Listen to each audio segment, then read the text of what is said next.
இன்றே டவுன்லோட் செய்து உங்கள் ஃபேவரட் ஷோக்களை என்ஜாய் பண்ணுங்க.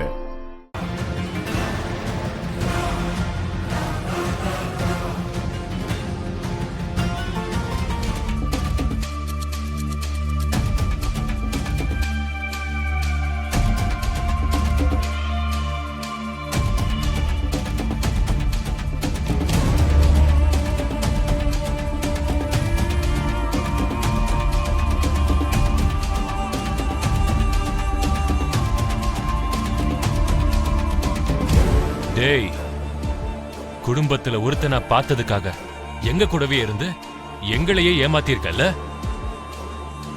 என் தங்கச்சி கழுத்துல தாலி கட்டிட்டு ஏன் முன்னாடியே வந்து நிக்கிறேன்னா உனக்கு எவ்வளவு தைரியம் இருக்கும்? உன்ன மாமா மாமா என்ன பண்றீங்க மாமா? தள்ளிப்போ மாமா மாமா, நான் சொல்றது கொஞ்சம் கேளுங்க மாமா. கோவத்துல நீங்க என்ன காரியம் பண்ணிக்கிட்டு இருக்கீங்க? இப்ப அவன் நம்ம கிட்ட சம்பளம் வாங்குற வேலைக்காரன் இல்ல மாமா. உன் தங்கச்சி கழுத்துல தாலி கட்டின இந்த வீட்டு மாப்பிள. அவன் யாரா இருந்தா எனக்கு என்ன? அவன் என்னையே ஏமாத்திருக்கான். சோறு போட்ட வீடும் கூட பார்க்காம துரோகம் பண்ணிருக்கான். அவன் எக்காரணத்து கொண்டும் உயிரோட இருக்க கூடாது. இதுல இவருடைய தப்பு எதுவுமே இல்லைன்னா நான் தான் அவரை காதலிச்சேன்.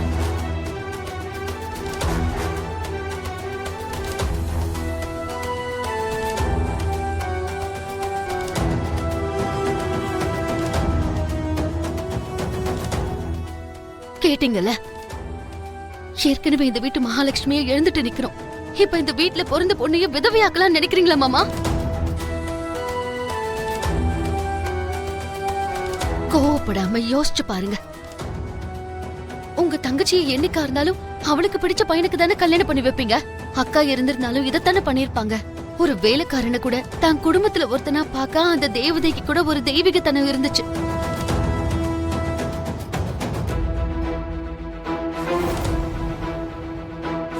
நான் ஒரே ஒரு விஷயம் சொல்றேன், கேட்டுக்கோங்க. அக்கா எங்க இருந்தாலும் எப்பவும் என் குடும்பத்தை நல்லபடியா பாத்துக்கோ அப்புறவான்னு தான் சொல்லுவாங்க.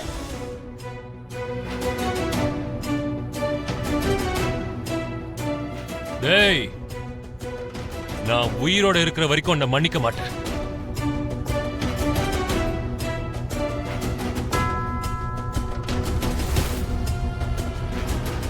என் சுயமரியாதையை காப்பாத்திக்கிறதுக்காக தான் உங்க 2 பேருக்கும் நான் கல்யாணம் பண்ணி வச்சிருக்கேன். நீ எப்பவும் என் கண்ணிமைக்குள்ள என் கைக்குள்ள தாண்டா இருக்கணும்.